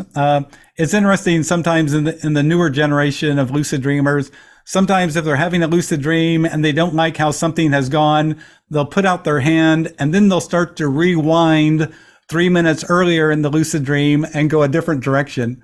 It's kind of like they realize you can split and edit and explore different probabilities and all of that kind of stuff. But I think you could, you'd have to be a very experienced lucid dreamer and totally believe in your capacity to call forth Princess Leia and whatever and make it all happen. But I really think you could. Excellent. That's a goal then, isn't it, for me there? See, the weird thing is, right, it must have been a year or two ago. I tried to get into the lucid dreaming state, and I did something with my hands. I can't remember if I told myself something and like was doing something like that with my fingers, like clicking or something. I just could not get there. And I tried it honestly for about a month, every night for about a month. Yeah. What advice would you give to me? Just keep trying? Well, so the technique that I developed back in 1975, before the scientific evidence for lucid dreaming had even existed, it was this, and this is kind of a Pavlovian technique, and Ivan Pavlov created a conditioned response. He'd ring a bell when he fed the dogs, ring a bell when he fed the dogs, then he could ring a bell and the dogs would salivate. And so that's what they called a conditioned response. So this is what I did. Every night before I went to sleep, I would just sit in bed looking at the palm of my hands, telling myself softly in my mind, tonight in my dreams, I'll see my hands and realize I'm dreaming. Tonight in my dreams, I'll see my hands and realize I'm dreaming. Tonight in my dreams, I'll see my hands and realize I'm dreaming. I do that for about 5 minutes, fall asleep. On the third night of doing this practice, I'm walking through my high school hallway and boom, my hands pop right in front of my face and I go, oh crap, my hands, this is a dream. And it was such a wonderful signal because immediately I knew those guys over there, they're dream figures. And I reached out and touched the wall. It felt cool and nubby, just like a concrete wall should feel. But I knew I was dreaming, and I went on to have an incredible lucid dream. So that's how I got into it, was doing this kind of conditioned response. When you see your hands, the first thought has to be, this is a dream. You can't see your hands and think, oh, I need a manicure, or, oh, I got a callus there. You got to think, oh, my hands, this is a dream. What you've just said there has brought it all back to me. And this would have been the exact thing I tried, right? Because I would have heard you on an Art Bell show or Heather Wade show or Coast to Coast or something. And I would have gone back and listened and tried, which tells me either I'm a stuck in the mud sort of gimp, or like one of those older people that can't quite do it. I'm one of the non-percenters. But I will try again, I swear. Did you even have any dreams in which you saw your hands? I don't think so. Wow. Okay. Well, you might want to try a different path. The seeing your hands might just not touch you the right way. Maybe I should try feet. I don't know. Right. What's interesting about lucid dreaming, there's probably 20 legitimate techniques on how to induce lucid dreams. Some of them are for people who are suggestible. I mean, they're kind of the power of suggestion. Others are kind of visualization techniques, and some people are really great at visualization. But sometimes it takes a while to kind of find the technique that works for you. And so if that one didn't float your boat, then give it a go with another technique. Well, this is why I asked you that question earlier about, is it, for a certain type of person that is able to go into it? Because I remember years ago, I went to a hypnotherapist for various reasons, and I struggled to go under with him. So am I like that definite no sort of person? Well, it's interesting. I was at a recent research conference of the International Association for the Study of Dream, and a psychotherapist gave a talk on resistance to lucid dreaming. Because sometimes, whether it's going into a hypnotic trance, we resist it because we just don't want to go there. At some deep level, it either brings up fear or concerns, or, they're going to take over my mind and I won't be able, I'll have to walk around quacking like a duck and all that kind of stuff. And so, but it was really interesting to realize how we do on occasion resist lucid dreaming. Sometimes we have philosophical resistance. Occasionally I'll talk to Jungians and stuff, and they tell me, oh, lucid dreaming is this, that, or the other. They have this philosophical resistance. but they don't know anything about lucid dreaming. They're just against it, on the nibs and bits that they've heard about it. They really don't understand it. But other people have a resistance kind of based on fear. Well, one time I was giving a workshop in Ireland, and a young guy told me that he used to be a great lucid dreamer, but he hasn't had a lucid dream in a year and a half. And I asked him, well, what happened to you a year and a half ago? And I said, sometimes we have a really big lucid dream that challenges us or causes some sort of concern. And then on a subconscious level, we just shut down lucid dreaming. And he goes, no, I don't think it's that. And I said, well, something happened a year and a half ago. By the end of the workshop, he came up and he said, I just remembered what happened to me. He said he was watching the movie Waking Life with his father. And he was so proud to show it to his father, because he was a great lucid dreamer and thought his father would be interested. And at the end of the movie, his father turned to him and said, "What a bunch of rubbish. That's the stupidest thing I've ever seen. How crazy is lucid dreaming? That's just nutty." And the guy loved his father so much and wanted his dad's approval so much. He said he hadn't had a lucid dream since his dad basically said lucid dreaming was rubbish. So again, there's things that can happen that make us resist an experience, whether it's going under hypnosis or lucid dreaming or whatever. If we can kind of get to the root of it, oftentimes we can see that it's just based on fear or whatever, and we can come to terms with it. I wish I could find out what mine is. I'm not sure if it's fear. Maybe it is. Who knows? What the subconscious does. I also sometimes think, because I'm a sort of a 50-50 guy, I really believe in all paranormal and all the spiritually stuff, but I'm also extremely logical and deep thinking. And I wonder if that logical deep thinking part is so grounded here that it won't allow this part to flourish. Do you know what I mean? Yeah. Well, the beautiful thing about lucid dreaming, there's an enormous amount of scientific research about it, and it's been scientifically validated and all that kind of stuff. So a lot of times, if you just focus on that part of it, then maybe that will appease the logical, set in rational thought part of the self, and allow you at least to have a lucid dream or two just to have some fun. Yeah, definitely. Or I just hit myself until I sort it out. Right, let's move on just before this time runs out on this little bit, just to go into some other slight topics. UFOs and aliens and stuff. What are your thoughts there? Are you open-minded to all that? It's interesting. It's interesting to see how much evidence has come out. And what really surprised me, a year or two ago, there were all these European defense officials got together and presented all this evidence from their own countries that basically said that something's going on. There's definitely UFOs going on, and they're doing some amazing things.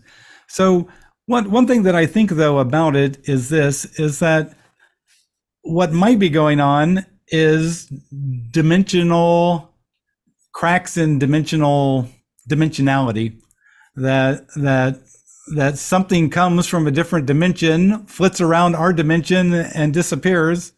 And did it happen? Yes, it happened. Was it from this dimension, though?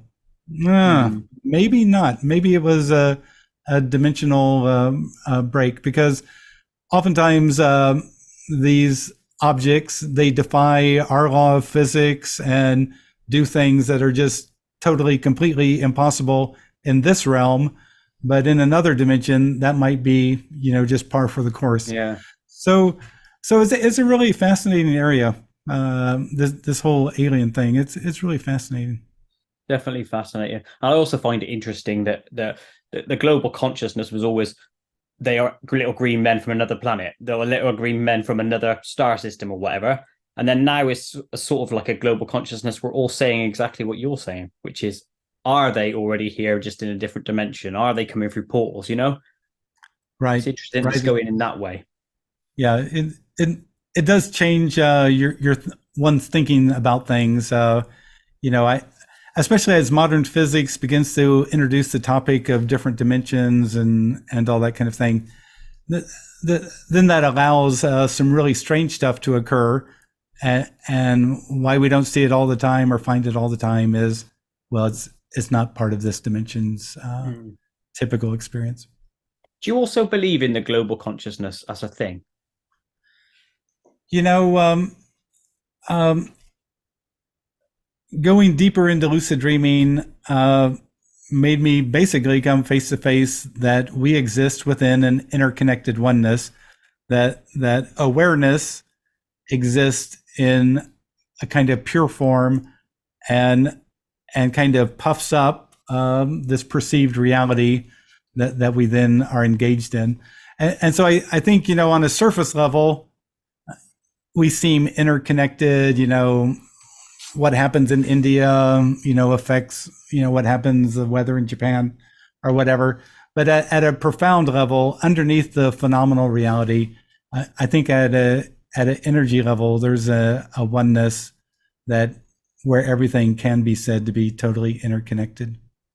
Yeah. Now, I said this before to a previous guest. Have you ever heard the thing about the crows, where there were studies done on the crows in one country? They learned to overcome a problem, and then crows in a completely different area, another country, another side of the world, they then also sort of received that download and they could solve that task. Right. That sort of is almost evidence for it. Yeah, it would definitely suggest, and just like pyramidal shapes suddenly springing up all around the globe roughly at the same time. Yeah. And you really wonder, if architects were floating across giant vast seas and then not being killed by the villagers they meet, and and encouraging pyramids to suddenly pop up all over the place. It just defies logic. It defies kind of a rational view. It suggests that at maybe possibly a different level we're interconnected. Maybe it's in the dream state. Maybe it's in some other realm. But it's really interesting to think about. A question I ask every single interviewee I've conversed with. And obviously, you don't need to relate this to lucid dream in any way, shape, or form, but what strange things have happened to you in your life? It could be a coincidence, it could be seeing a ghost, a UFO, anything, or a person being random around you. Wow, that's a good one. Strange things have occurred. Yeah, I'm gonna have to think. I've had a number of occasions where like we were having a friend of ours 20 years ago buy a computer for us. And the place he was purchasing it from had to have an answer about a particular issue by 12 noon. So in order to get the special deal or something like that. We were states away, and suddenly I had this impulse that we needed to call our friend. And my wife said, "Why do we want to call him?" And I said, "I don't know why, we just have to call him." And as soon as she dials the number, he picks up the phone and goes, "I can't believe it. I can't believe it. I can't believe it." He said, I just got done with these people at the computer store, and they told me that if they didn't know within, 25 minutes the answer to this question, that this whole deal was going south. And he was just stunned that we, out of the blue, called him, within minutes of him needing the response. And so when you have those kind of incidents occur, those are kind of really mind blowers. And I've had a number of those kind of experiences happen where just happened to have the intuition to do the right thing at the right time, not understanding even what I was doing. It just turned out to be the right thing. Yeah, that's quite common, isn't it? That exact scenario you've raised, which tells you almost it's evidence for that being a real phenomenon. Right. And secondly, well, my question will be, you say you had this impulse or intuition or whatever to call this person. How did it get to you? Was it a thought, like in English, you have to call blah, or was it, I don't know, how did it form? So I'll give you an interesting event that happened to me that's similar. So I would meditate in the afternoon, and one afternoon I got down really deep and I could feel my larger awareness as if I was in a lucid dream. Even though I knew I am meditating in my living room at 2:00 in the afternoon. And so I reached out to my larger awareness and I asked an open-ended question, "What do you have to say to me?" And I heard clear as day, we want you to send $10,000 to your friend Paul back in your hometown. And I thought, what? And I immediately came out of the meditation. And I was just blown away because I heard it as clearly as you and I talking. The next day, middle of the day, meditating again, I get down deep, and now I feel the energy of my larger awareness plus the energy of my friend Paul's deceased mother. And so I reach out to the larger awareness. What do you have to say to me? And once again, I hear very clearly, we want you to send $10,000 to your friend Paul back in your hometown. And I come out of the meditation and I go find my wife and I go, look, if I ever had the same dream twice in the night or on successive nights, I'd always try to do whatever it was suggesting. I said, this has happened twice in my meditating waking experience. And I think we have to do something, but $10,000 is a lot of money. My wife says, well, let's do this. Let's write Paul a note. He lives 8 hours away in our hometown. And we just say, Paul, we're your good friends. If you ever need our help, we're here to help you. And here's a check for $1,000. I said, oh, great. Well, we might get out of this on the cheap.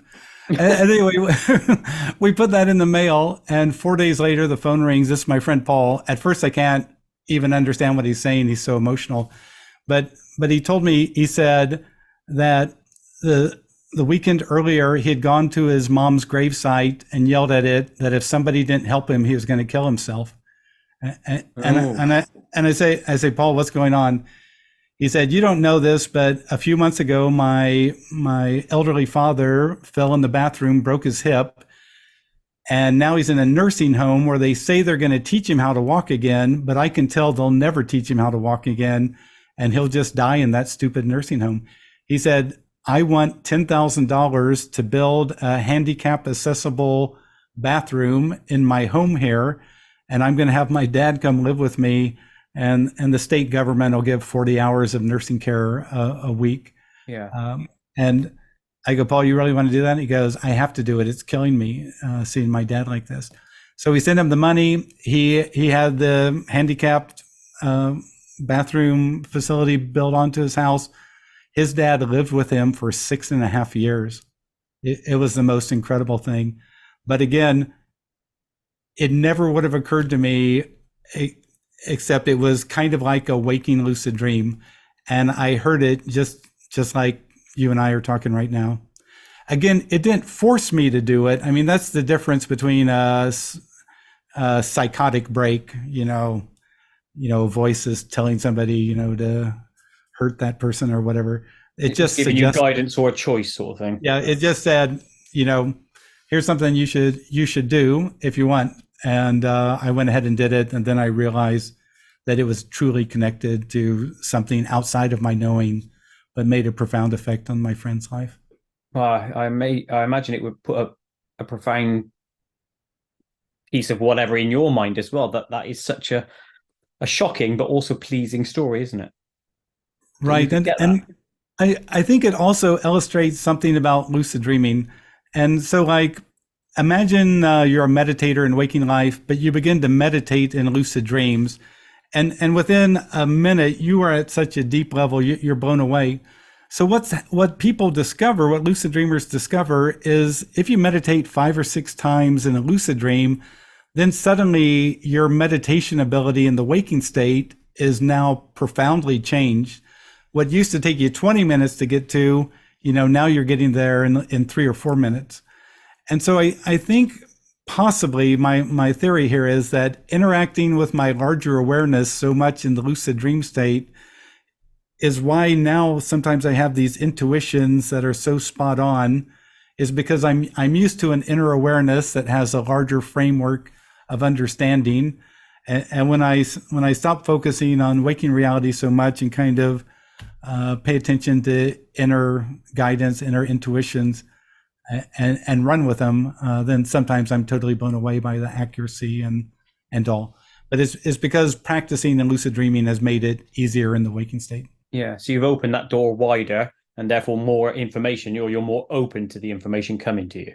Right, and also it's very clear. It's not caught up in symbols and all this kind of stuff that I have to interpret. It's just very direct.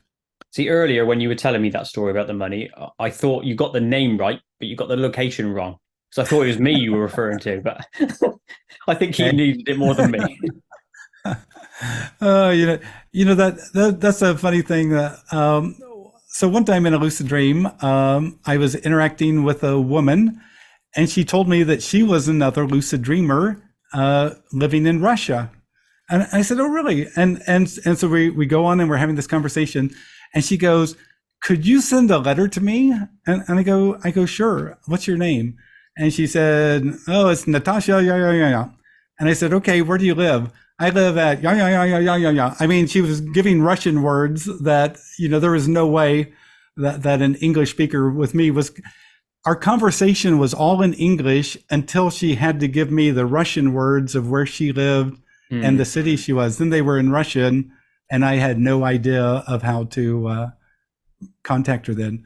But that was one of those really interesting moments. I thought, wow, did I actually? She told me that she lived about an hour and a half east of the Ural Mountains in a village. It was really a strange one. Do you think if you managed to decipher that and write it down, you would find that real person? There's some anecdotal reports of lucid dreamers having those kind of experiences, that they met somebody first in a lucid dream, and then they both mutually recognized each other in the waking state, at some improbable chance encounter, a month or two later. So there's those kind of reports. I think actually it might be the case that, well, one time I met a woman in Moldavia, and the European, nowadays people think about Moldavia because of the Ukrainian war and all, and we know where it is. But I remember she told me where she was located, and I was in the capital city and blah, blah, blah. And I thought, oh, this is all BS because Moldavia isn't located there and yada, yada. But when I woke up and actually looked at a map of Moldavia, it was exactly as she described the city and how it was located on a river across from the Ukraine and all. But in my mind, I just didn't know the geography well enough to see it. But again, it just shows some of the mystery of some of these lucid dream encounters. I think there's definitely an experiment that needs to take place there of, if when that happens again, trying to locate that person. And if you got that is hard, solid evidence of everything, isn't it? Of that connection. It was wild because she showed me that she was a librarian. She showed me the apartment she lives in. She had the biggest mole right on the side, right next to her nose. Well, she was from Moldova. She had a giant mole. It was like a giant teardrop shape, is about an inch and a half inch across. It was a big mole. She would be immediately identifiable. Exactly. But it was almost too hard to imagine, hopping on a plane to fly to Moldova and go to every library in the city and. Hey, look, that's a project for your future. Who knows? Exactly. Right. Robert, we are now entering the Koit zone. Koit zone! Right, in the Koit zone, I will ask you loads of random questions. They could be comedy, they could be serious, all meant in good jest. And I know you're a guy with a nice sense of humor, so this should go all right. So, Arnie or Stallone? Stallone, get in. Right, the next question. This is the weirdest one. You just built a time machine out of old socks of yours, and there's just about enough fuel for one return journey. Where and when would you go? Wow.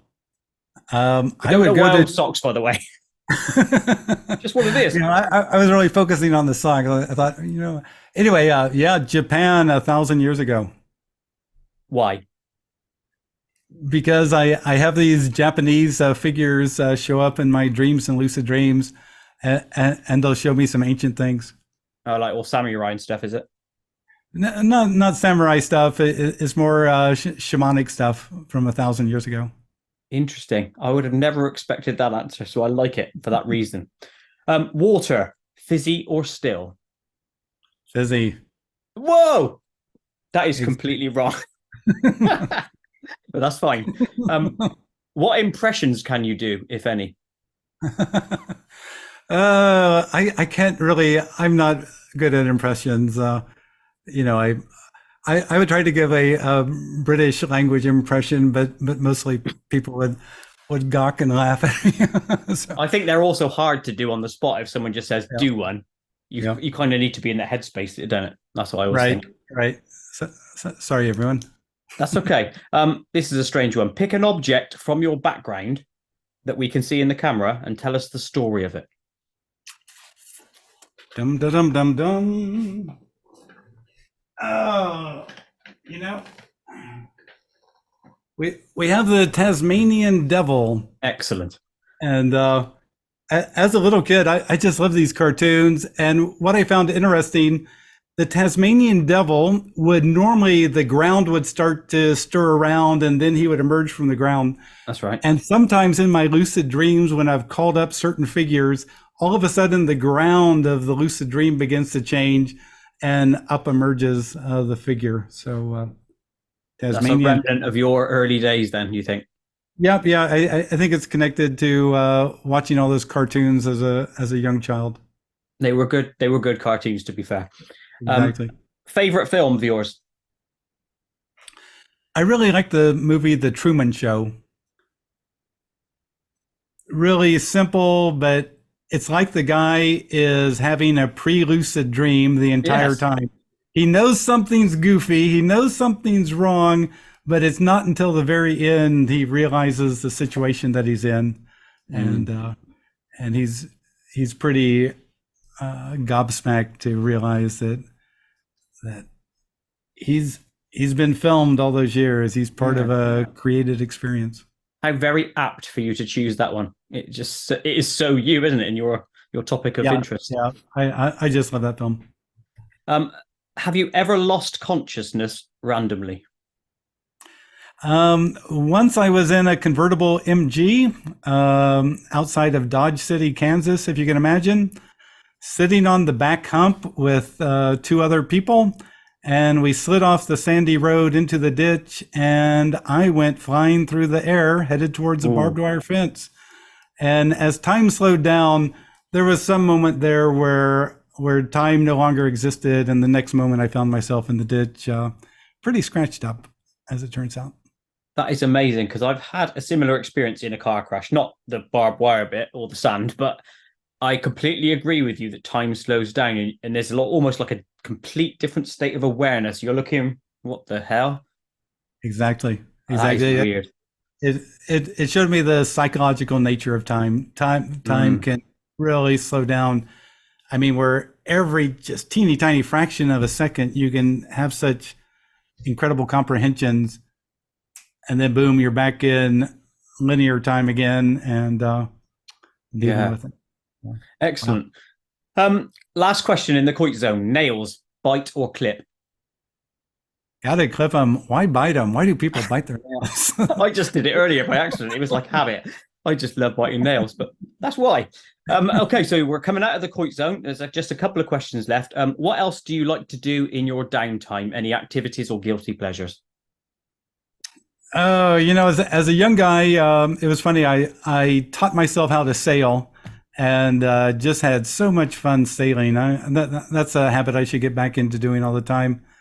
Guilty pleasures. I kind of like to watch Star Trek-y sci-fi films. Great choice. I just really enjoy it. Yeah. I think there's something about people like you and me who think and love these topics that will love sci-fi. It's that journey or exploration. Last question then. What are you currently working on? Any upcoming projects that you're doing? Yeah, I have this free online magazine, the Lucid Dreaming Experience, but I am planning to write a third book about some of my totally wild experiences that have continued to occur after my first two books, and because the depth of lucid dreaming is just truly profound. You always think you've reached the peak of the mountain, and then 6 months later you realize, oh, that was just a plateau, and the real mountaintop is over there, and you get there and, oh, that's just another plateau. The depth of it's just too profound. So someday I'll get this third book created and send it out to the world at large. Superb. Robert, I will say thank you ever so much for coming on to the podcast and disseminating all this information. It really is just a fascinating topic. And I think if you could talk about it for hours, seriously. If you had days on end and you were just sat around talking, I could be on it all the time. Exactly. It truly is profound. But anyway, thanks so much, and best wishes to you, and keep the Koit zone going. That I will. Thank you ever so much. Cheers.